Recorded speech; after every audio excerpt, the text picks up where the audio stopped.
Hi friends, welcome back to my channel. చూసారని చెప్పాను కదండి, ఒక హాఫ్ అన్ అవర్ అయితే రెస్ట్ తీసుకొని లేచి మళ్ళీ వర్క్ స్టార్ట్ చేస్తానని. చూడండి, మొత్తం అయితే ఇల్లు అది మొత్తం అయితే క్లీన్ అయితే చేసేసుకున్నాను. ఫస్ట్ అయితే వంటగది మొత్తం స్టవ్ అది మొత్తం క్లీన్ చేస్తానండి.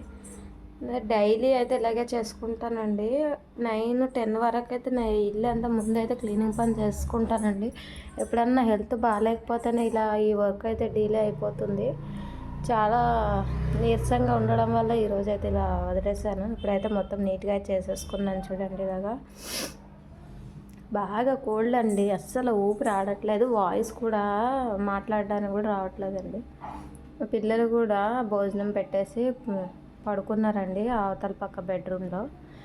ఇది కూడా బెడ్రూమే, కానీ ఇంకా మేము బెడ్రూమ్ కింద అయితే యూజ్ చేయట్లేదు. ఇది ఇక్కడ అయితే డోర్ వెనక అయితే ఫొటోస్, దేవుని పటాలు మొన్న వీడియో పెట్టాను కదా, అది ఉంది. ఈ రూమ్లోకి అయితే అసలు ఎక్కువగా రామండి మేము. టీవీ చూడాలనిపిస్తే వస్తాం, లేకపోతే లేదంతే.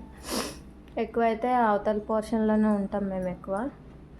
ఈ క్లీనింగ్ ప్రాసెస్ అంతా కూడా వీడియో షూట్ చేశానండి నేను, కానీ ఎడిట్ చేసేటప్పుడు మొత్తం డిలీట్ అయిపోయింది వీడియో అంతా. మళ్ళీ ఇప్పుడు మొత్తం ఇలా తీస్తున్నాను. లాంగ్ వీడియో పెడదాం అనేసి వీడియో షూట్ చేశాను, కానీ బ్యాడ్ లక్ అండి. ఈ హెల్త్ బాగాలేకపోవడానికి నాకు ఈ కష్టంగా వీడియో తీశాను, అయినా సరే డిలీట్ అయిపోయింది.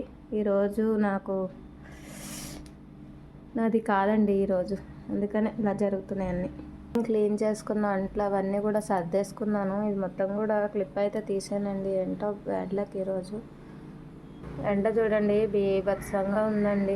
ఇప్పుడంతా ఇలా ఎండ ఉంటుందండి. ఒక 3 అలా అయ్యే వరకు మొత్తం క్లైమేట్ చేంజ్ అయిపోయి పడితే వర్షం పడుతుంది, లేకపోతే పెద్ద గాలులు అవి అండి. ఇప్పుడైతే నేను డాబా పైకి వెళ్ళి బట్టలు అయితే తెచ్చేద్దాం అనుకుంటున్నానండి. ఎందుకంటే చాలా బట్టలు ఉన్నాయి. ఒకవేళ వాతావరణం చేంజ్ అయినా ఒక్కదాన్నే సడన్గా తీసుకురాలేను. అందుకని ఇప్పుడైతే నేను డాబా పైకి అయితే వెళ్తున్నాను. చూస్తుంటాను. చూసారా ఫ్రెండ్స్, ఎన్ని బట్టలు ఉతికేసాను ఈరోజు మొత్తము. అన్నీ వాషింగ్ మిషన్ అయితే 2 సార్లు వేసానండి ఈ బట్టలు అన్నిటికీ. అబ్బా, కాళ్ళు కూడా మాడిపోతున్నాయండి, కానీ తప్పదు. ఇప్పుడు బట్టలు తీయకపోతే చాలా ఇబ్బంది అయిపోద్ది. చూస్తూ ఉండండి.